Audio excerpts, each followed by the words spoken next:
Dans toutes tes victoires, et donc on doit voir le Christ.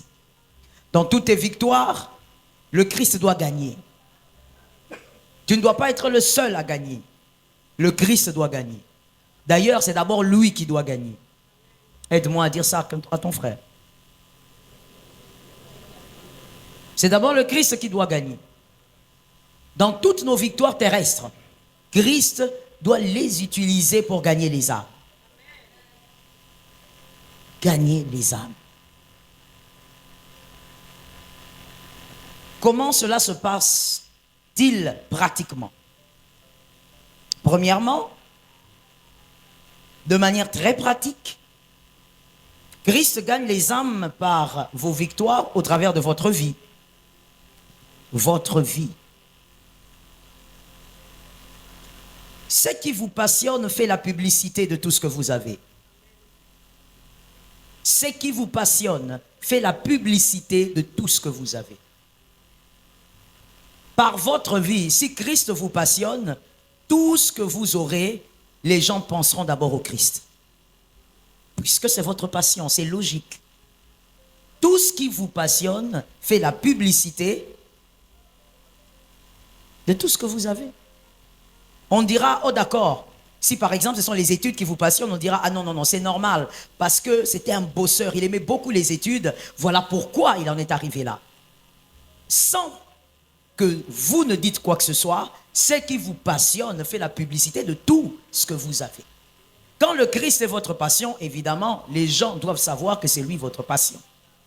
Et donc, quand les gens constatent que le Christ est votre passion, tout ce que vous aurez, ils attacheront au Christ. Ils feront le lien au Christ.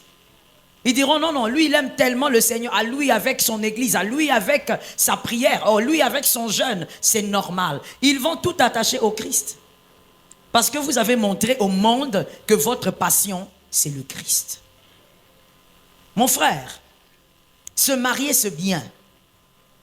C'est très bien de vivre avec quelqu'un qu'on aime, si Dieu te gracie.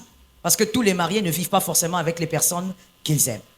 Si Dieu te gracie, tu te maries, tu vis avec la personne que tu aimes, c'est bien. Mais tu vois ça, ça s'arrêtera.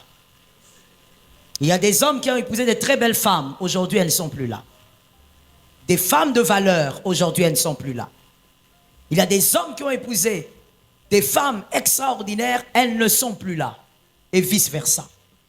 Ça va passer. Et peut-être même avant l'enlèvement, Dieu te prendra ton mari ou ta femme.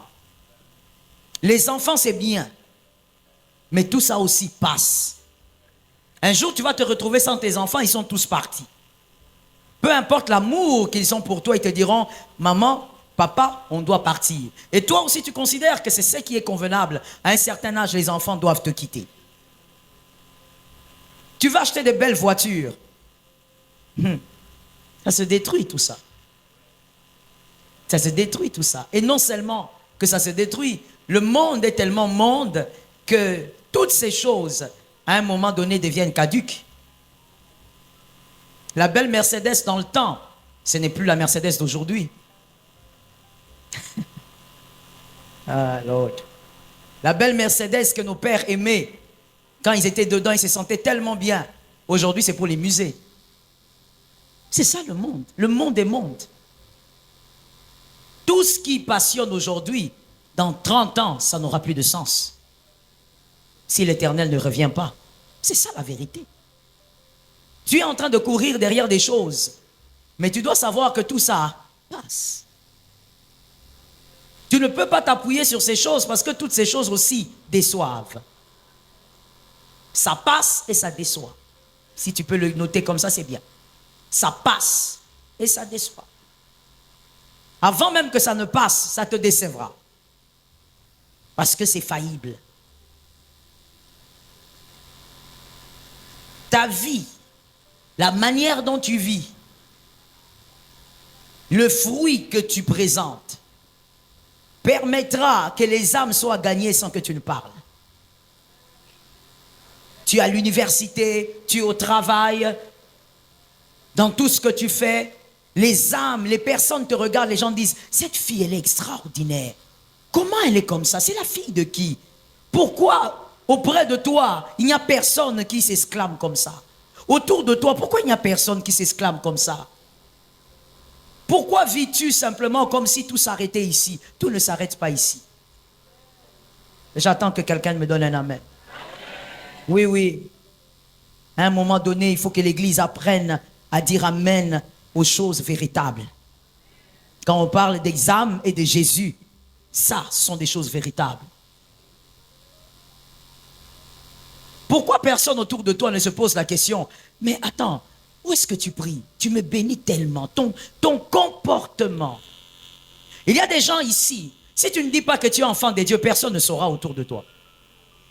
Au travail, on ne saura, même dans ta propre famille déjà, on ne reconnaît pas que tu es enfant de Dieu. Tu sais, n'est-ce pas? Tu sais que je m'adresse à toi.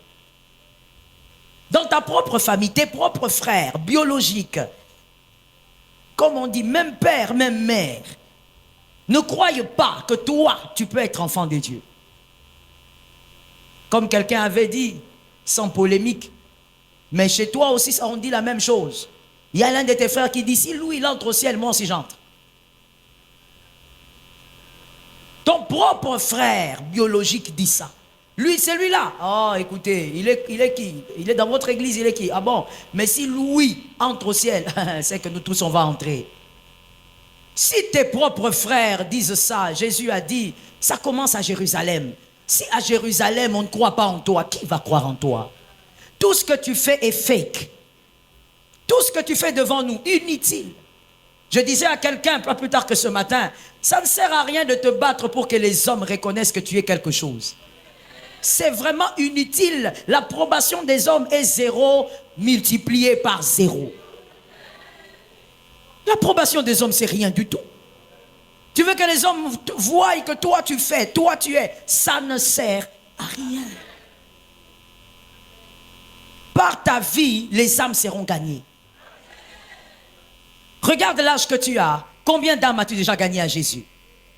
J'étais en train de dire quelque part, j'étais en train de prêcher quelque part, je disais, aujourd'hui on a plus les aquariophiles, voilà, les aquariophiles spirituels que les gagneurs d'âmes. Aujourd'hui on a plus des aquariophiles spirituels que des gagneurs d'âmes. C'est-à-dire, tu penses que si tu invites quelqu'un dans ton église, qui est dans son église, qui est même affermi, qui est même ouvrier, tu crois que tu as gagné une âme. Tu n'as rien fait. Tu es un aquariophile spirituel. Tu pratiques l'aquariophilie spirituelle. C'est pas ça gagner les âmes. Gagner les âmes n'est pas le fait de jouer un rôle de transfert. Tu es là, tu dis à un frère, viens un peu dans notre église aujourd'hui. Il a son église. Si dans son église, il est béni, gloire à Dieu. Si c'est une bonne église, c'est l'essentiel. C'est pas ça gagner les âmes. Gagner une âme, c'est prendre un païen qui ne croit pas en Jésus et l'amener aux eaux des baptêmes. J'attends un amen normal. Oh, nous sommes dans un siècle pervers. Tu attends que je te dise que ta vie va s'améliorer. Mon frère, la vie sans Jésus, ça ne sert à rien. Donne-moi un amen normal. Arrête l'aquariophilie spirituelle. Toi, tu crois que quand tu amènes 5 frères qui ont déjà leur église, tu l'amènes à l'église, tu dis j'ai gagné des âmes. Tu n'as pas gagné des âmes. Regarde l'âge que tu as. Maintenant, pose-toi la question. Combien d'âmes as-tu déjà amené à Jésus? Quelqu'un qui était une personne païenne. Tu as parlé de Jésus. Elle a cru. Tu as amené dans les eaux de baptême. Et aujourd'hui, elle est affermie. Combien? Tu ne fais que souffler les bougies sur ton gâteau. Tu comptes les années que tu as. Mais les années que tu as sans âme gagnée. Ce qui compte pour Dieu ne compte pas pour toi. Toi, tu attends une promotion. Et comme si on te donnait cette promotion, tu vas tenir là-bas. Peut-être même que Dieu ne te donne pas parce que tu vas mourir là-bas. Tu n'as pas assez de pouvoir pour affronter ceux qui sont déjà là-bas. Ne sais-tu pas que le sommet que tu réclames a déjà des propriétaires? Tout sommet que l'on réclame a des habitants. Il y a des hommes qui n'ont pas ton Dieu, qui sont là-bas avant toi. Quand tu réclames ce sommet, tu dois être sûr que tu tiendras de l'autre côté.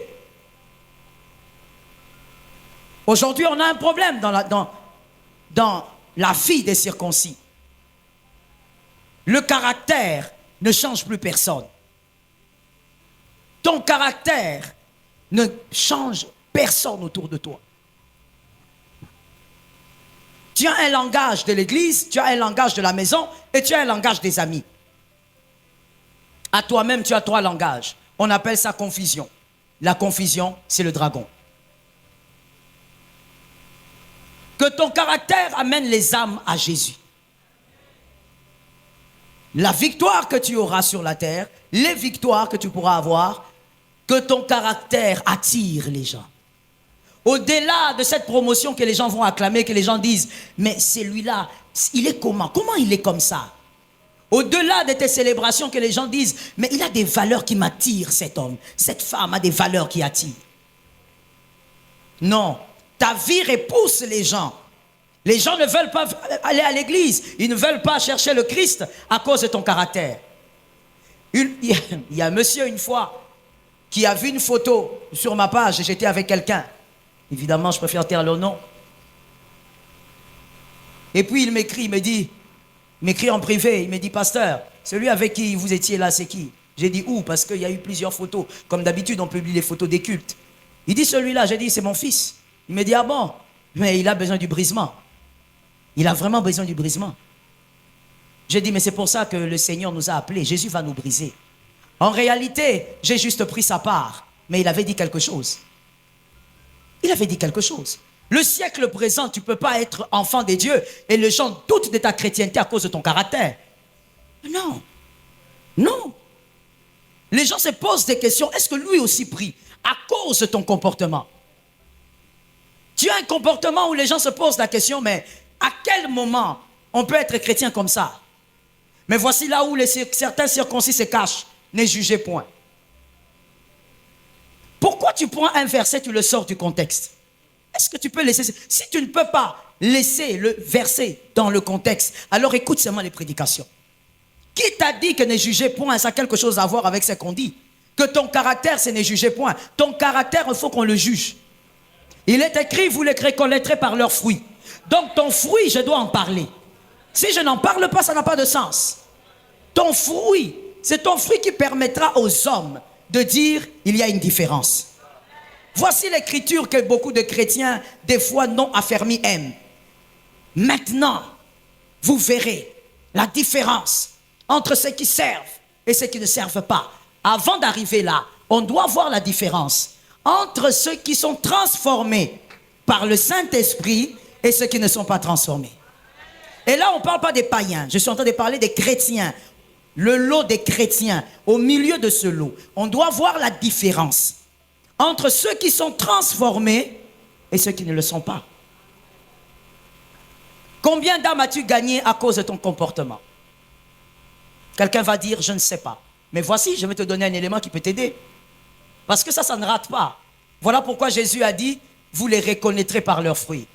Et Jésus a dit, ce n'est pas vous qui m'avez choisi, c'est moi qui vous ai choisi. Et dans ce texte, il parle encore de fruits. Pourquoi? Parce que le fruit est quelque chose qui ne trompe pas. Le manguier ne peut pas porter des mandarines.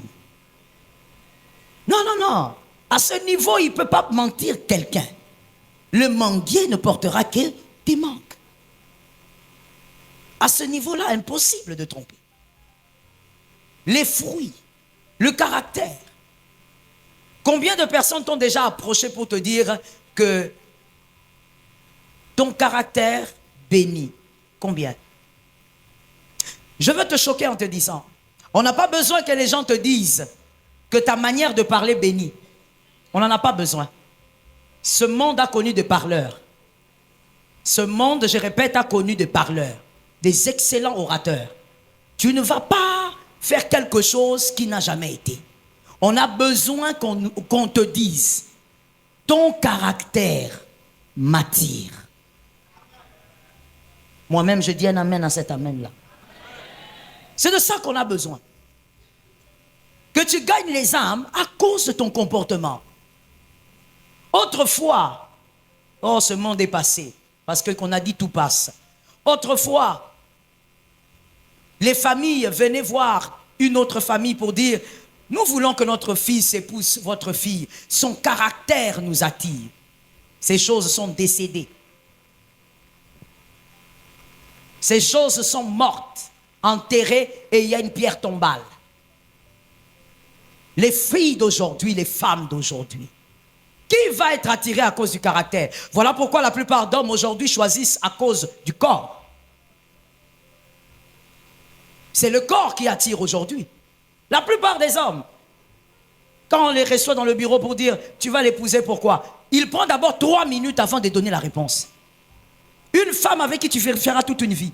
Mais c'est-à-dire que même lui-même ne sait pas pourquoi il a choisi cette fille. Il n'a pas d'argument. Et puis après vous allez écouter, bon, elle prie.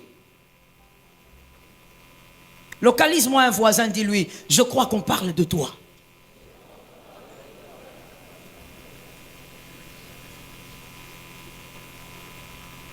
Donc toi, tu as choisi une femme parce qu'elle prie.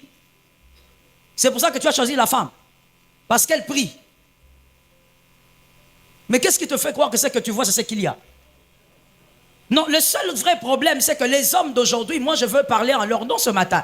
Les hommes d'aujourd'hui, ils choisissent plus pour le caractère, parce qu'il y a presque rien. Il n'y a rien. Une belle femme, mais très impolie. Elle est diaconesse à l'église. Elle est au service d'accueil. Que Jésus nous délivre du mal. Je dois parler, je ne sais même pas si je dois parler. C'est incroyable. Il y a une dame une fois qui est venue. Elle est allée, je sais qu'elle, c'était ma fille. Quand elle va suivre, elle va se reconnaître. On avait un programme de retraite à la centrale avec les femmes. Elle a fait le déplacement. Elle est venue jusqu'à Kinshasa pour assister à cette retraite. Et je ne savais même pas qu'elle était venue. C'est pendant, je crois, le 2e jour que je l'ai vue. Et puis après le culte, je l'ai bénie parce que c'est quand même un voyage qu'elle a eu à faire. À la fin de la retraite, elle me dira... maman, j'aimerais bénir un frère que j'ai vu ici. J'ai dit, bon, quel est son nom? Elle me dit, bon, je n'ai pas retenu son nom, c'est ça le problème. J'ai dit, mais comment on fait alors? Comment moi je ferais? Moi, j'ai beaucoup de fils ici, surtout à la centrale là-bas. Je fais comment? Elle me dit, non, mais quand je suis arrivé, c'était le soir. Il était peut-être 21h, c'est lui que j'ai trouvé. Un monsieur un peu petit de taille, celui qui m'a reçu. J'ai dit, oh, monsieur Athanase. Il me dit, oui, oui. J'ai dit, oui, c'est l'intendant de l'église. Et donc, il me dit, pasteur, tu connais ma vie, tu connais un peu mon histoire, je t'ai raconté. J'ai fait des églises, je me suis baladé. J'ai beaucoup vécu dans les pays anglophones, donc j'ai aussi côtoyé certains pasteurs dans les pays anglophones. Mais ce qui m'a marqué avec ce monsieur, c'est qu'il est là, il s'occupe de l'église. C'est son humilité et son cœur. Parce que la plupart des gens qui sont autour des pasteurs sont mauvais.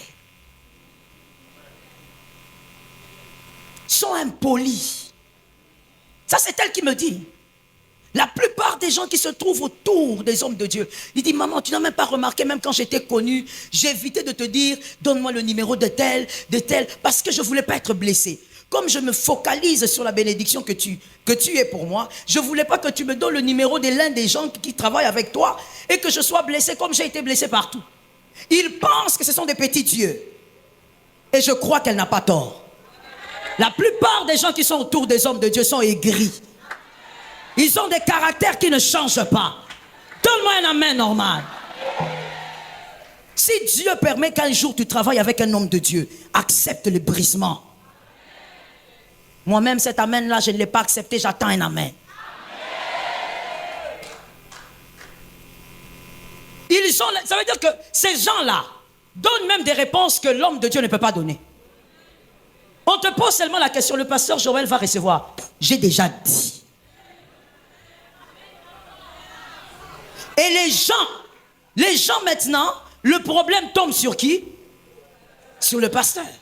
C'est l'image du pasteur. Et tu vois seulement tout d'un coup une personne, une fidèle qui était là, qui était à l'église, elle ne vient plus. Tu remarques qu'elle ne vient plus, tu ne comprends pas. Et des fois, on est tellement busy, il y a beaucoup de gens qu'on suit, tu n'as des fois pas la présence d'esprit d'appeler. Et quand ça te vient, tu appelles, des fois même tard, parce que tu es tellement occupé. Et la personne qui te dit, oh non, je suis là. Mais tu sens que la personne a été lésée. Le problème, c'est quoi? Les Géasi. Tu es à côté d'un homme de Dieu, tu seras si Jésus le veut, parce que c'est une grâce. Oui, j'aimerais appuyer dessus, c'est une grâce. Si tu ne sais pas voir la grâce, elle va passer. la femme qui perdait le sang, elle n'a pas arrêté Jésus. Elle a tenu pendant qu'il marchait. Parce que la grâce ne s'arrête jamais. La grâce, elle passe. À toi de la saisir ou elle va aller ailleurs. La grâce est une femme comme une femme capricieuse. Elle ne va pas s'arrêter. Si toi, tu ne sais pas la saisir, elle va bénir quelqu'un d'autre. Le problème, c'est quoi? Le caractère. Les gens qui sont autour, laisse-moi dire autour de nous pour ne pas parler de quelqu'un d'autre. Les gens qui sont autour de nous, le but, c'est que vous soyez bénis en nous servant, mais que vous attirez les âmes par votre caractère. Cette dame-là, bon, je ne vais pas dire ça parce que sinon elle ne sera pas contente, c'est qu'elle avait décidé de faire pour ce monsieur-là. Elle était tellement touchée par son cœur. Elle a dit, maman, même quand je dormais la nuit, on était à deux dans l'église, et il venait me poser la question, ça va, vous avez besoin de quelque chose? Comment toi tu peux être en train de servir Dieu au travers d'un homme, mais ton comportement n'attire pas les âmes? J'étais en train de suivre un documentaire qui m'a beaucoup enseigné. Je le suivais avec mes enfants. Et on commentait tous. Il s'agissait d'une secte. Des gens, évidemment, qui étaient très loin de la foi chrétienne, vraiment des choses très bizarres. Mais la manière dont ils recevaient les gens qui venaient, quand ils invitaient les gens, la manière dont ils recevaient les gens ne partaient pas parce qu'ils étaient éblouis. La manière de parler, la manière de saluer, la manière de s'occuper des gens, les gens étaient éblouis. Les gens sont restés dans le mal à cause du comportement. Je reprends ça. Les gens qui venaient sont restés dans le mal parce que c'était quelque chose vraiment de très faux. Mais ils sont restés, pas parce que l'enseignement était pertinent. La dame là n'enseignait rien de pertinent. Elle vit quelque part en Angleterre. C'est une Anglaise. Elle a une secte très bizarre. Elle n'enseigne rien de pertinent. Les gens sont restés à cause du comportement des gens qui étaient là. L'un d'entre eux a même dit, quand je suis arrivé pour la première fois, j'ai regardé la joie qu'ils avaient. Je me suis dit, où est-ce qu'ils trouvent cette joie? Moi, j'ai trop de stress avec le travail. J'ai failli me suicider 3 fois. Alors, je voulais comprendre où est-ce que ces gens trouvent leur joie. Tu vois, quelque chose que le diable a, que ses adeptes ont, mais que toi, celui qui a la véritable vie, tu n'as pas. Ton comportement repousse les gens. Ta vie doit permettre qu'en 2025, les âmes soient gagnées. Oui, 2025, c'est pas seulement t'achètes des maisons, des voitures et toutes ces choses-là. Que les âmes soient gagnées en 2025 par ton comportement. Mais maintenant, ton comportement, si ça ne peut pas bénir ton mari ou ta femme, comment ça va nous bénir? Déjà, ton mari se plaint de toi. On se plaint de tout le monde parce qu'on est imparfait. Mais ton mari, quand il regarde, il se pose la question, est-ce qu'à l'église, on connaît cette femme? Une fois, j'ai salué un monsieur, on s'est retrouvé quelque part, et c'était ma fille, qui est d'ailleurs ici. C'était ma fille, elle était avec son mari, on s'est retrouvé à un endroit. Elle m'a vu, elle est venue me saluer. Moi aussi, je me suis levé, j'ai salué aussi son mari. Et je dis, bonjour, je suis contente de vous voir finalement, monsieur. Et il me regarde, il me dit, c'est chez vous que ma femme vient. Le sourire là, je me suis posé la question que j'accepte ou que je refuse. Juste le sourire qui m'a lancé là. J'ai étudié ce sourire n'est pas normal. J'ai regardé le monsieur, j'ai dit, pourquoi? Il me regarde, il me dit, non, non, non, c'est juste une précision. Hein? Et quand il parle, il regarde sa femme de haut en bas. J'ai compris le code. J'ai dit, ok, cette femme ici fait des choses façon. Ton propre mari avec qui tu vis, tu manges, tu dors, ne croit pas en toi. Et tu fais semblant ici, tu perds ton temps. Ta propre femme, elle ne croit pas en toi. Des fois, quand tu es là, tu pries, elle rit. Tu sais que tu es là, tu sais. Ton mari est au coin en train de rire. Et quand tu finis, il te demande, tu as fini? Bon, si tu as fini, viens me servir. Il sait que Au fait, je veux te le dire, mon frère en face. Rien n'éblouit comme le comportement. Parle comme tu veux, fais des miracles comme tu veux. Même Jésus lui-même a dit, c'est question des fruits. Rien ne met à l'aise, oui, je veux dire ça comme ça pour ceux qui ne sont pas encore montés. Rien ne met à l'aise comme le comportement. Voilà pourquoi il est important que tout celui qui se marie sache pourquoi il s'est marié. Parce que les enfants qui arrivent, tu vas transmettre le comportement. L'éducation, la bonne éducation, c'est le comportement. Tu vas transmettre, toi-même déjà tu es légume. Qu'est-ce que tu vas communiquer aux enfants? Tout ce que tu veux, maman je veux me marier. Tu veux te marier pour quoi? Pour le corps. Le mariage ne termine pas cette affaire du corps. Hein? C'est pourquoi tu vois qu'il y a des adultères jusqu'à aujourd'hui. Que Jésus nous délivre du mal. Ne gagne pas pour gagner. Gagner pour gagner est vanité. Gagne sur la... J'ai regardé la joie qu'ils avaient. Je me suis dit, où est-ce qu'ils trouvent cette joie? Moi, j'ai trop de stress avec le travail. J'ai failli me suicider 3 fois. Alors, je voulais comprendre où est-ce que ces gens trouvent leur joie. Tu vois, quelque chose que le diable a, que ses adeptes ont, mais que toi, celui qui a la véritable vie, tu n'as pas. Ton comportement repousse les gens. Ta vie doit permettre qu'en 2025, les âmes soient gagnées. Oui, 2025, c'est pas seulement t'achètes des maisons, des voitures et toutes ces choses-là. Que les âmes soient gagnées en 2025 par ton comportement. Mais maintenant, ton comportement, si ça ne peut pas bénir ton mari ou ta femme, comment ça va nous bénir? Déjà, ton mari se plaint de toi. On se plaint de tout le monde parce qu'on est imparfait. Mais ton mari, quand il regarde, il se pose la question, est-ce qu'à l'église, on connaît cette femme? Une fois, j'ai salué un monsieur, on s'est retrouvé quelque part, et c'était ma fille, qui est d'ailleurs ici. C'était ma fille, elle était avec son mari, on s'est retrouvé à un endroit. Elle m'a vu, elle est venue me saluer, moi aussi, je me suis levé, j'ai salué aussi son mari. Et je dis, bonjour, je suis contente de vous voir finalement, monsieur. Et il me regarde, il me dit, c'est chez vous que ma femme vient. Le sourire là, je me suis posé la question, que j'accepte ou que je refuse. Juste le sourire qui m'a lancé là. J'ai étudié ce sourire n'est pas normal. J'ai regardé le monsieur, j'ai dit, pourquoi? Il me regarde, il me dit, non, non, non, c'est juste une précision. Hein?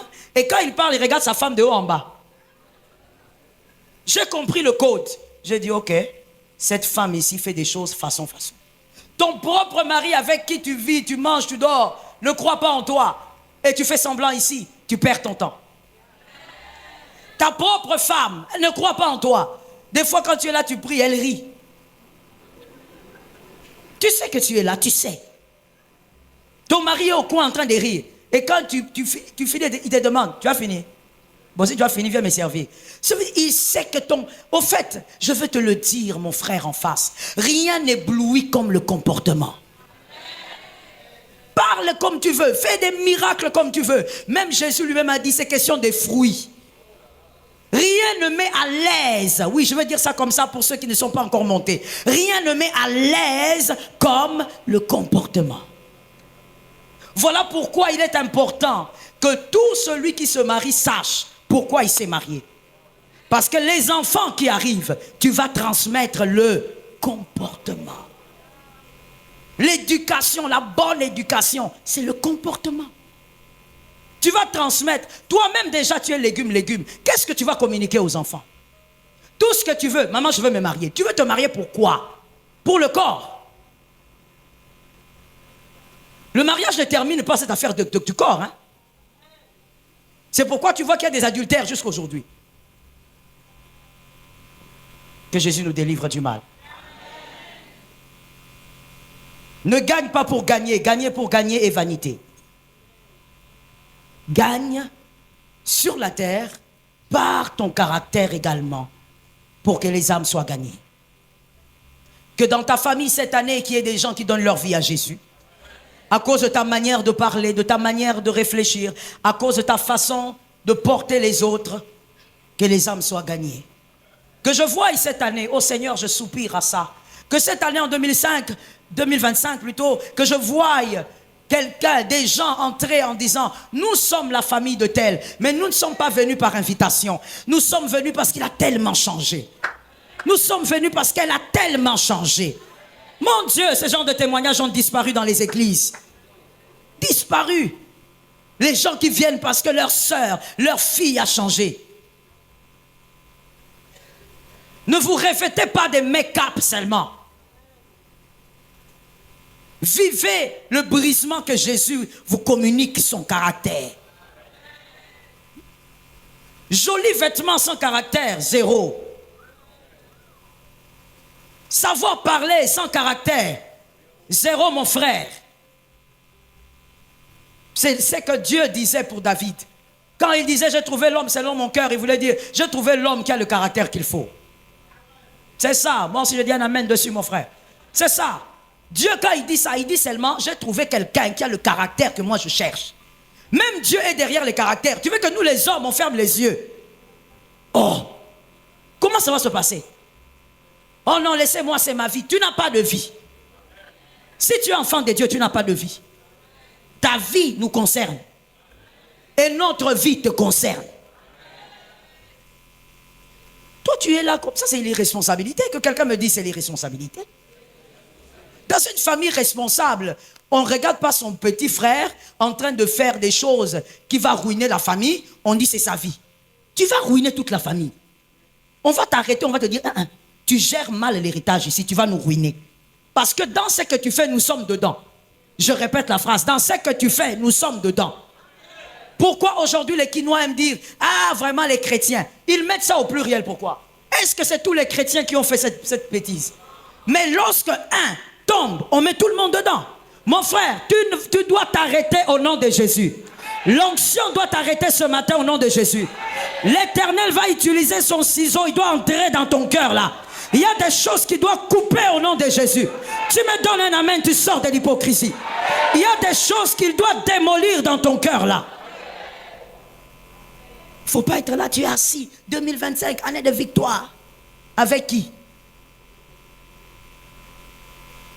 Toi-même, tes propres parents, tu parles mal. Tes géniteurs. Ta source terrestre, on t'entend parler, on a mal aux oreilles. Une fois, j'ai reçu un couple. La dame parlait, ils avaient des problèmes, au fait. Alors la dame a parlé, elle a fini. Et puis l'homme s'est mis aussi à expliquer. L'homme était très calme, très calme. Il expliquait. Pendant que l'homme expliquait, j'ai entendu seulement la dame a lancé une phrase. Moi-même, je suis resté sur la chaise. J'ai eu envie de disparaître. J'ai regardé si les plafonds pouvaient tomber.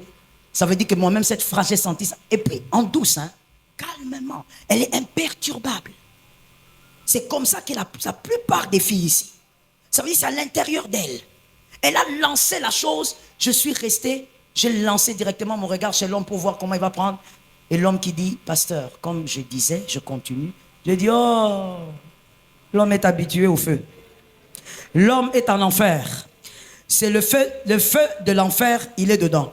Ça veut dire qu'il est habitué aux mauvaises réponses. C'est que moi j'ai senti grave là. Lui il a trouvé ça normal. Ça fait partie des petites cartouches. Et ce qui est grave, c'est que j'ai regardé la femme. La femme elle est là, calme, elle regarde le ciel. Elle a pratiquement insulté cet homme. Elle insulte le caractère.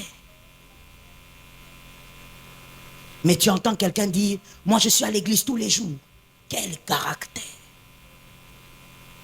Déjà, les gens qui travaillent avec toi à l'église, tu les fais fuir. Comment tu vas gagner les âmes? Les gens qui sont avec toi, qui sont censés te supporter, tu les fais fuir. Maintenant, comment les païens vont venir? Que Jésus nous délivre du mal. Gagner les âmes donne des récompenses au ciel. Quand on est incirconcis, on n'est pas seulement à l'étape d'entrer au ciel. On considère que ça, on se bat pour qu'on ne perde pas le ciel. On l'a déjà. On se bat maintenant pour les récompenses. Parce qu'au ciel, il y aura aussi des façons. C'est ce que l'Écriture dit. Il y aura des gens qui vont entrer, mais tu es le plus petit des plus petits. Tu dois être récompensé. Et les âmes doivent être gagnées.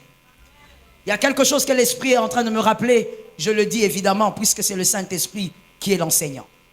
Il y a des personnes, quand on te dit, tu vois ce que tu as dit, tu vois ce que tu as fait, ça lésait tel frère.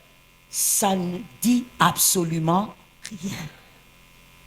Donc tu joues avec les âmes de Jésus comme ça. Et qu'est-ce qu'il s'est dit? Ah, kanisa nengalini. Traduction. Qu'il pense ce qu'il veut. Ah bon? Il y a un Dieu qui est mort pour cette personne-là. Le prix de son âme, tu connais? Comment tu peux t'en foutre à un tel niveau? Et ça, c'est un circoncis charnel. Charnel, il vit dans la chair. Je répète encore ceci avant de passer. S'il vous plaît, ne vous fiez pas à ce qui sort de la bouche. Concentrez-vous sur les fruits. Là où il y a les fruits, c'est là où il faut s'asseoir. Même Dieu cherche les fruits. L'homme selon mon cœur. Et je veux dire une chose avant de passer par rapport aux fruits, parce que je l'ai entendu aussi plusieurs fois au milieu de certains circoncis. Mon frère, ne te compare pas aux hommes pour dire que tu es meilleur. Parce que ça sera un piège pour toi. Tu vas arrêter d'évoluer dans la transformation. Tu vas arrêter d'évoluer dans la transformation de ton caractère. Parce que tu vas dire, moi je suis meilleur que Jean-Luc. Jean-Luc boit. Jean-Luc va dans les boîtes. Jean-Luc est adultère. Moi tout ça je ne fais pas. Donc je suis... Non, c'est un piège. Localise-moi un frère, dis-lui ne te compare pas à moi. Est-ce que tu peux bien localiser un autre? Dis-lui ne te compare pas à moi. Tu dois te comparer à quelqu'un. C'est qui cette personne? Exactement. Maman, avec lui, même si tu ne fais pas tout ce que Jean-Luc fait, tu sentiras toujours que tu es sale. Avec Jésus, tu te sentiras toujours loin en arrière. Ne te compare jamais aux hommes. C'est que toi, tu ne fais pas, que l'autre fait. Il y a un autre qui ne fait pas ce que toi, tu fais. Est-ce que je parlais aux intelligents? Quand tu dis, moi je suis meilleur que Jean-Luc, comme Jean-Luc, tu trouves que tu es meilleur dans ce domaine, n'est-ce pas? Mais il y a quelque chose aussi que toi tu fais, qu'un autre là-bas ne fait pas. C'est un piège, c'est un mauvais jeu. Compare-toi à Jésus. Ne te compare même pas à un pasteur. Compare-toi à Jésus. Là où Jésus n'est pas tombé, ne tombe pas. Ça tombe sur moi-même au nom de Jésus. Là où Jésus n'a pas failli, prie que le Saint-Esprit t'aide à ne pas faillir.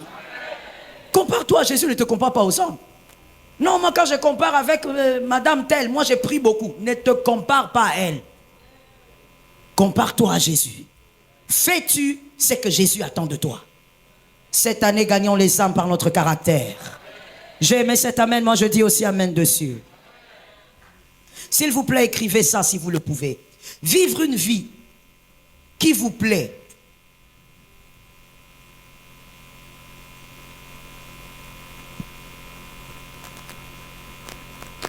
Vivre une vie qui vous plaît, mais qui n'est pas la vôtre, est une perte de temps. Un circoncis ne prend pas tout son temps à chercher à vivre une vie qui plaît. Parce que tu peux vivre une vie qui te plaît, mais qui n'est pas la tienne. Voici ce qu'un circoncis cherche. Le circoncis cherche à vivre sa destinée. Et à l'intérieur de sa destinée, il trouve du plaisir. Le circoncis cherche à vivre sa destinée. Et à l'intérieur de sa destinée, il y trouve du plaisir. Un enfant de Dieu qui ne gagne pas les âmes, ça ne lui dit rien, c'est à revoir. Un enfant de Dieu doit se poser des questions. J'ai gagné combien? Combien sont venus à Jésus grâce à moi? Que Jésus nous délivre. La deuxième manière très pratique de gagner les âmes dans toutes vos victoires sur terre, la deuxième manière, que les hommes sachent que vous comptez sur Dieu. Je disais que les hommes sachent. Je ne dis pas compter seulement, je dis que les hommes sachent. Que votre famille sache que vous, c'est Dieu. Commencez toujours à Jérusalem. Quand vous parlez avec vos frères, vos sœurs, vos cousins, vos cousines, qu'ils entendent des phrases du genre « Moi, je compte sur Dieu ». Vous faites ce que vous devez faire en tant qu'enfant de Dieu, mais au-delà de tout, vous comptez sur Dieu. Qu'au travail, on sache que vous comptez sur Dieu. Oui, vous ne comptez pas sur vos relations. Oh non, le chef là connaît mon papa, mon frère.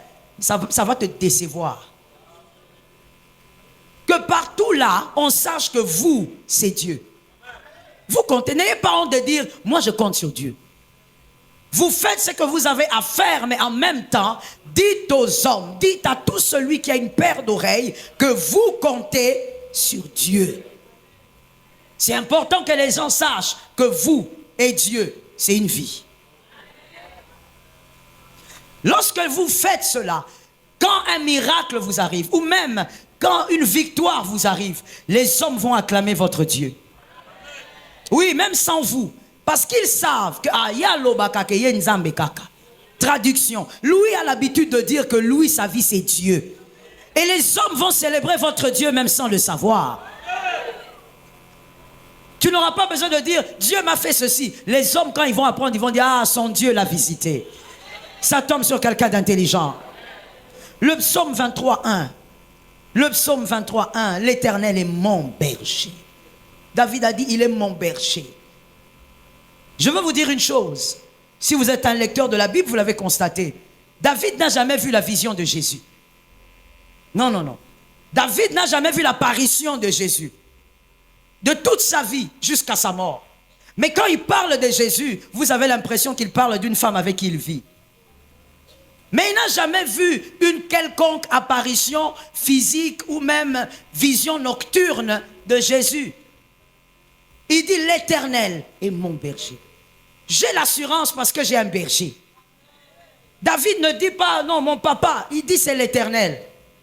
Quand il voit Saül, il dit, j'ai tué le lion et le l'ours par l'Éternel. Il est en train de parler de sa confiance en Dieu. Pour que les hommes sachent que ce n'est pas David qui a tué Goliath. We praise the name of Jesus. Que c'est Dieu qui a tué Goliath. Comme quelqu'un a l'habitude de dire, moi c'est Jésus, je compte sur Jésus. Le jour où tu es malade, quand tu guériras, on dira, son Dieu l'a guéri. Tu n'auras pas besoin de dire, Dieu m'a guéri. On va dire, parce que tu nous as dit que tu comptes que Jésus vous délivre du mal. Jérémie 17.7. Jérémie 17.7. Jérémie 17.7. Béni soit l'homme qui se confie dans l'Éternel. Et dans l'Éternel est l'espérance. Je dis moi-même amen à cette parole. Je répète encore. Mon frère, si tu ne dis pas amen à la parole, tu diras amen à qui? Quand qui va parler? Je répète l'écriture. Béni soit l'homme qui se confie dans l'Éternel. Et dans l'Éternel est l'espérance. Il est déjà béni. Celui qui se confie en l'Éternel. Il est déjà béni parce que Dieu n'abandonne personne. Qui se confie à l'Éternel et dont l'Éternel est l'espérance. Voici ce que moi j'ai constaté. L'analyse que j'ai faite jusqu'aujourd'hui en tant que pasteur, et j'ai fait quelques recherches. Voici ce que moi j'ai constaté jusqu'à présent. C'est que les personnes qui ont du mal à avoir confiance en Dieu, généralement sont les personnes qui n'ont pas su avoir confiance aux parents. Aux parents biologiques. Celui qui n'a pas eu un père en qui il avait cru, s'il n'a pas eu une mère en qui il a eu à croire, il a du mal à croire en Dieu. Même quand il est enfant de Dieu, pour qu'il ait la foi, il doit avoir des preuves. Lui, il avance par des preuves. Et j'ai constaté cela pour la plupart d'adultes qui ont eu du mal avec les parents biologiques. Ceux qui ont eu une bonne relation avec leur père, surtout avec les pères, que ce soit une fille ou un garçon, et il a une bonne relation avec sa mère, il a appris à faire confiance aux parents. Il ne souffre pas pour faire confiance en Dieu. Je vous dis, allez vous-même aussi lire. Faites des recherches, vous verrez. Lisez les psychologues, ils vont vous dire. Ils n'ont pas du mal. Ils croient facilement, même si Dieu ne le fait pas. Parce que l'image d'un Dieu invisible, il a eu avec un Père visible. Si maintenant, toi, ton cas est pareil, mais il y a toujours un moyen de récupérer la situation. Est-ce que quelqu'un m'entend bien? Si tu n'as pas eu à faire confiance à ton père, à ta mère, récupère la situation en Jésus. Jésus est le réparateur des brèches. Donne-moi un amen normal. Mais c'est un fait. Et c'est un constat. Je dis donc à quelqu'un ceci. La confiance en Dieu, quand les hommes le constatent dans votre vie, il y a des gens que vous gagnez. Oui. Parce que quand tu traverses la vallée, les gens ne sont pas avec toi, mais ils voient. Quand ils verront l'Éternel te délivrer, ils diront, son Dieu l'a délivré. Et il y a des gens qui donneront leur vie à Jésus parce qu'ils t'ont vu t'accrocher à Dieu. Que ça tombe sur quelqu'un en 2025. La confiance en Dieu. Allons-y avec rapidement. Premièrement, la confiance en Dieu, elle va au-delà des réalités. La confiance en Dieu va au-delà des réalités. Sinon, vous n'avez pas confiance en Dieu, vous avez confiance en votre réalité. La réalité est étrange, mais j'ai un Dieu véritable. La confiance en Dieu va au-delà de la réalité. Parce que je ne fais pas confiance en la réalité, je fais confiance à un Dieu qui change tout. Alors vous, qui êtes encore dans la bataille de la réalité, que Dieu vous donne une onction. Allez au-delà de votre réalité, sinon vous ne saurez pas faire confiance en Dieu convenablement. N'attendez pas que les choses changent pour acclamer Jésus. Ça, c'est pas un circoncis, ça. N'attendez pas que le miracle arrive pour célébrer Jésus. Jésus est célébrable même là où il est. La réalité n'a rien à voir avec the faith in Jesus. La confiance en Dieu, ça n'a rien à voir avec la réalité. La réalité peut être ce qu'elle est. Jésus est intact. Jésus reste intact. Et tu es dans la joie parce que ton Jésus est intact. Est-ce que quelqu'un m'entend bien? La confiance en Dieu, si elle ne démarre pas là, tu n'auras jamais confiance. Et comme je l'ai dit tout à l'heure, si tu as eu un problème de confiance envers les parents biologiques, mets-toi déjà à partir d'aujourd'hui à travailler ton cœur, à travailler avec le Saint-Esprit. C'est une grande lutte. La réalité est une chose, mais la confiance en Dieu, c'est par rapport à ce qu'il est. C'est que Dieu est dans ta réalité. Listen well. Quand tu crois en Dieu au-delà de la réalité, tu n'attends pas forcément qu'il change les choses. S'il change les choses, c'est bien. Mais s'il ne change pas, il reste Dieu. Il ne reste pas Dieu parce qu'il est Dieu, mais il reste Dieu dans ta vie. Il y a une nuance là-bas. Il y a des gens qui disent, ah, tout ça, quand tu entends ça, tu comprends que c'est une personne qui a déjà perdu la foi. Elle est simplement en train de dire que nous sommes devant une fatalité. Lui, il est Dieu, il ne peut pas changer. Il ne s'agit pas de ça. La confiance en Dieu, ce n'est pas ça. La confiance en Dieu, c'est de croire qu'au-delà de ma réalité, Dieu est Dieu dans ma vie. Il reste Dieu, le Dieu bon, le Dieu capable, le Dieu puissant dans ma vie. La confiance en Dieu. Gagne les âmes en 2025 parce qu'on te verra faire confiance. Contre vents et marées, tu feras confiance. On va regarder, on dira, mais il a quoi comme assurance? Mais Dieu. Quelle autre assurance meilleure que Dieu?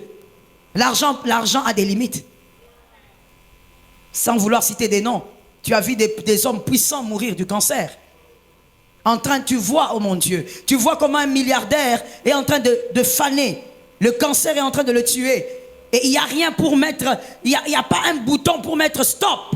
Arrête-toi, qu'il vive. Même lui-même ne sait pas quoi faire pour arrêter ça. La chose est en train de le manger. L'argent a des limites. L'amour, la bonté des hommes ont des limites. Alors quelqu'un peut beaucoup t'aimer, mais un jour il dit, ah c'est suffisant. Laisse-moi même te choquer. L'amour d'une personne, et je ne parle pas que de l'amour éros, même philéo, c'est-à-dire dans les relations amicales. L'amour d'une personne, elle peut être puissante à un moment, mais à cause d'une seule erreur, tout tombe. Est-ce que les hommes intelligents m'entendent ici? Est-ce que les hommes intelligents sont venus à ce culte? Ouais, un homme peut t'aimer terriblement, une personne peut t'aimer terriblement, mais une seule erreur fait tout écrouler. Mais par contre, la confiance en Dieu Oh, même si les hommes disent rien n'arrive, lui il est déjà là. J'étais en train de dire quelque part, je te le dis aussi. Shadrach, Meshach et Abednego sont entrés dans le feu. Christ n'est pas apparu dans le feu. Ils l'ont vu dans le feu. Il y a une nuance. Tout le monde l'a vu dans le feu, mais il n'est pas apparu dans le feu. Il était avec eux depuis. Il marchait avec eux depuis. Quand ils ont mis le premier pas dans le feu, Christ a mis le premier pas. Ils étaient avec lui, même chez eux à la maison. Mais dans le feu, il a permis la visibilité. Pour te dire, même si tu ne me vois pas, je suis toujours là. J'aime cet amen, je mets un amen au-dessus moi-même. 2025, on aura confiance en Dieu au-delà de la réalité. Les vrais circoncis, il faut vaincre la réalité. La réalité des fois fait pleurer. La réalité des fois enlève la paix. Mais refuse qu'une chose te ôte la paix. Jésus-Christ est ta paix et la paix que le monde ne connaît pas. Je dis un amen aussi à ça. Refuse que la réalité te ôte la paix. Localise-moi un voisin, dis-lui, la paix en Jésus. Localise un autre, dis-lui, ma réalité ne va pas m'écrouler cette année. Jésus est en train de rechercher ces enfants-là. Vous savez, dans la famille, on peut être 24, mais chaque enfant est enfant. Il y a des enfants qui sont différents au milieu des 24. Même les parents qui sont ici savent de quoi je parle. Tous tes enfants peuvent être merveilleux, mais toi tu sais que quand tu as un problème, quel enfant tu dois appeler? Quand tu as besoin d'être, comment on dit, d'être fortifié, tu sais quel enfant appeler. Quand tu as besoin de quelqu'un qui peut te faire la cuisine, tu sais quel enfant appeler. Cette année 2025, que Jésus te compte parmi les circoncis qui ont confiance en lui malgré la réalité. Lorsque lui-même regarde, il dit, ah, à Kinshasa, j'ai celui-là. Même si tout le monde l'abandonne, lui me verra. Tu as confiance en lui malgré la réalité. Pourquoi ton humeur dépend de ce que tu vis? Can I ask you de ce que tu vis? Can I ask you? Pourquoi ton humeur dépend de ce que tu vis? Lorsque tu es triste à cause de ce que tu vis, mais quand tu sens la présence du Christ, ou quand on cite Jésus, pourquoi rien ne change en toi? Tu es encore enchaîné par la réalité. Tu es un circoncis un peu loin de la confiance. Un vrai circoncis, même avec les larmes, quand ça coule beaucoup là, dès que tu entends l'esprit te parler, ou même, tu entends seulement même une chanson chez les voisins. Tu entends une chanson qui parle du Christ. Les larmes commencent à sécher. Je répète ça pour un homme intelligent. Les larmes sèchent, mais rien n'a séché dans la réalité. Rien n'a changé dans la réalité. Mais seulement te rappeler que Jésus est là, ton humeur change. Ainsi, j'ai toujours l'habitude de dire, quand on vient à l'église, ceux qui dansent avec joie ne sont pas ceux qui sont sans problème. Peut-être même qu'ils ont plus de problèmes que toi. Peut-être même que s'ils racontent leur histoire, toi, tu ne vas pas supporter. Mais c'est la confiance. La confiance. C'est pas normal que les chantres donnez un amen, vous. Votre amen, d'abord, il est pourri. Donnez un autre amen.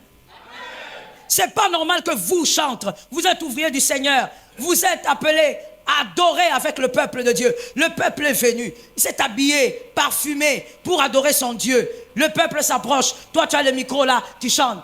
Alléluia. Alléluia. Ne viens pas manifester ta tristesse ici. Tu es un chantre charnel. Un chantre qui est converti convenablement, qui a confiance en Dieu. Dès qu'il tient le micro, il voit Jésus. Il a laissé des problèmes à la maison, mais il voit Jésus. Tu ne peux pas être là, tu dis, d'abord ta main, elle est comme ça. On ne sait pas où tombe la nane.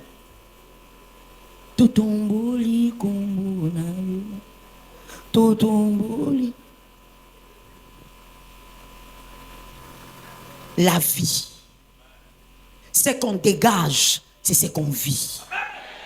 Oh mon frère, laisse-moi te choquer. Toi tu crois qu'à chaque fois que le pasteur Joël te prêche, comme je te prêche, c'est qu'elle n'a pas de problème. Il faut être fou pour réfléchir comme ça. La différence c'est que Jésus, dès qu'on cite le nom de Jésus, Il y a quelque chose qui se met en marche dans mon esprit. Il y a quelque chose qui se met en marche même dans mon corps. La chose commence à fonctionner. La chose commence à marcher. La chose me rappelle qu'il s'agit de Jésus. Ce n'est pas ton père biologique. Ce n'est pas ta mère. Ce n'est pas ton mari. C'est Jésus. On parle de Jésus. Maman, celui qui connaît tous mes défauts mais qui est monté à la croix. Si tu donnes le micro à mon mari aujourd'hui, il va te dire, j'ai épousé cette femme à cause. Et tout ça, ce sera les qualités.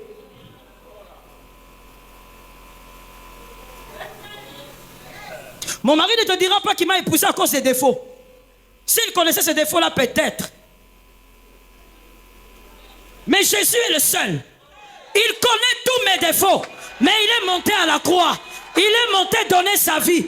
Et si c'était à recommencer, il pourrait recommencer pour toi. J'aime cet amen. Jésus, c'est tout un système de joie. Ne sois jamais en joie parce que Jésus t'a béni. Avoir Jésus est toute une bénédiction. Je n'ai pas besoin qu'un miracle tombe dans ma maison pour que je danse avec joie pour Jésus. Non. Des fois même nous célébrons Jésus mais on a mal au corps. Le corps est malade. Mais nous disons Jésus est plus que ma réalité. Jésus est plus que ma réalité. Aucun autre nom n'est plus que la réalité. Je pleure mais Jésus est plus que ma réalité. Une fois j'étais en train de prier dans ma chambre. J'avais des larmes aux yeux. Je priais. À un moment les mots ne sortaient plus. Et je ne sais pas qu'est-ce qui s'est passé. Ma fille Merveille était dans le couloir, dans le hall. Et elle avait son téléphone, je pense que c'était dans les téléphones. Et elle a mis une chanson. Et j'ai entendu. Devant ton sanctuaire, j'essuie les larmes. Elle ne savait pas que c'est que je suis en train d'écouter ici au hall. Ça fait quelque chose à maman là-bas. J'ai commencé d'abord à essuyer les larmes. Je me suis approché près de la porte. La chanson chantait. Elle chantait. J'ai senti l'amour de Jésus. J'ai dit, mais pourquoi je m'inquiète? Pourquoi je pleure? Pourquoi Jésus est là? Tant qu'il est là. Écoute-moi mon frère. Si dans ta réalité, les destructeurs sont passés, les réparateurs des brèches n'est pas parti.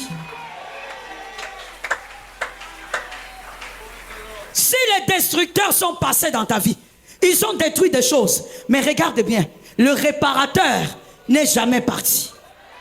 Le réparateur est resté. Si on t'a humilié, on t'a insulté, tu as vécu trop d'humiliation. Rappelle-toi toujours que celui qui donne la seconde gloire n'est pas parti. Est-ce que quelqu'un m'entend bien? Non, que ça ne soit pas un amen seulement d'amen, mais que cet amen introduise une confiance en toi. Celui qui répare n'est pas parti. Pourquoi tu t'inquiètes? Pourquoi tu es focalisé sur la réalité? Ta réalité est chaotique aujourd'hui, mais celui qui donne une deuxième gloire est là. Le signe, c'est qu'un jour Jésus m'a dit que ça tombe sur quelqu'un. Jésus m'a dit, Joël, tu sais, quand les adversaires viennent te combattre, c'est eux qui décident quand la bataille commence. Ils savent quand ça va commencer, mais ils ne savent pas quand je vais arrêter ça. Quand l'humiliation commence, ils savent comment ils ont commencé. Mais ils ne savent ni quand ça va s'arrêter et comment ça va s'arrêter. Au-delà de ta réalité, il y a un Dieu. Ah, même avec les larmes, je dis, il y a un Dieu. Hey! Je veux choquer quelqu'un en disant, même si Dieu ne change pas ta réalité, dans ta réalité, il a fait plus que changer ta réalité. Dans ta réalité, il a fait plus que changer cette condition-là. Quelqu'un me demande c'est quoi? Mais je dis c'est ta vie. C'est ta vie. Il t'a gardé malgré toutes les batailles, malgré toutes les adversités.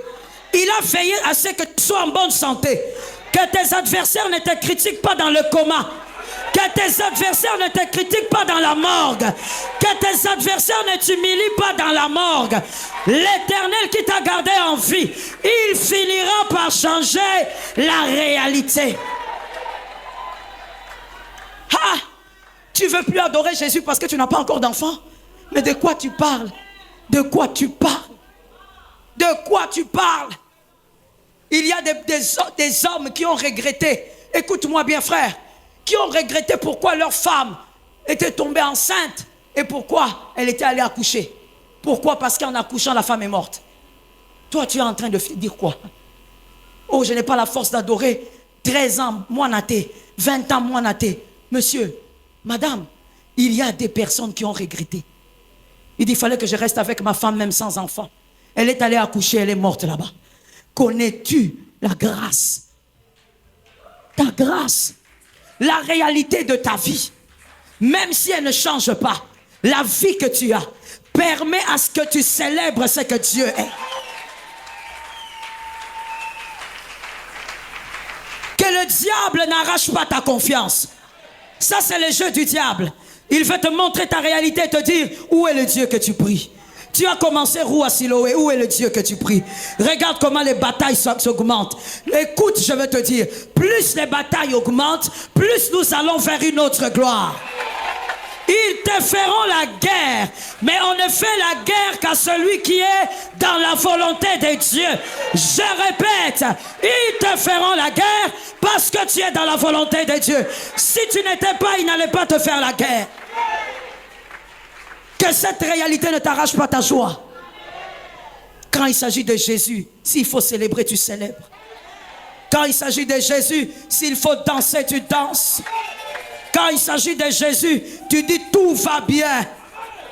Ta joie ne sera pas arrachée. Parce qu'au-delà de ce que tu vis, il y a un Dieu qui a un plan. Est-ce que quelqu'un m'entend? 2025, le Seigneur va s'organiser pour qu'à certains moments, la réalité soit bizarre. Parce qu'il faut que les hommes sachent que nous avons Dieu. J'ai envie de dire quelque chose, je vais essayer de le dire. Et toi, tu vas le dire à ton frère en lingala. Si je ne dis pas ça bien, tu vas corriger. Dis à quelqu'un, Tolanda Nzambete pour n'alipa.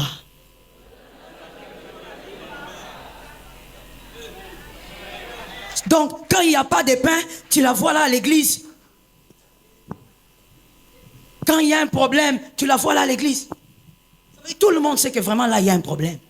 On n'a pas suivi Jésus pour ça. On l'a suivi parce qu'il nous a graciés, il a donné sa vie. Je prophétise au nom de Jésus, nous allons nous attacher à Jésus.